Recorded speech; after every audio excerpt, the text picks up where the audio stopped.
Start பண்ணிட்டியாமா? சாமி hi சொல்லிடு. போடு. இது மெதுவா லைட்டா. லைட்டா. அடுத்து போட்டே. போட்டா. போடு. ஆ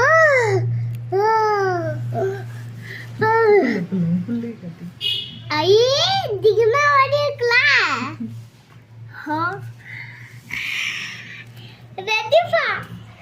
ஏய் மஞ்ச கலர்ல இருக்கு. இப்போ சோப் பவுடர் இருக்குல்லம்மா, அதை எடுத்துட்டு வா. அதுக்குள்ள போ. ரெட் ஆகும். அப்ப நான் இந்த பக்கம் இருக்கறானே. இரு. ஓகே.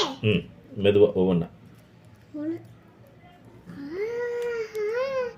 பாட்டி நாட்டு. அங்கே ரெட் ஆகுது தெரியுதா சாமி? எங்க? அப்படியே ரெட் ஆகும். தெரியுது. விட்டு பாரு. அப்படியே போடு கொஞ்சம். என்ன பண்ற? கீழே ரெட் கலர்ல தெரியுது. அப்படியே ரெட் கலர் ஆயிடுச்சா? கொஞ்சம் கொஞ்சமா ரெட் கலர் மேல இருக்கு. நான் சொன்னேன் டைட் ஆயிடுச்சு தானே. ஆஹா. ஓகே. ஓகே.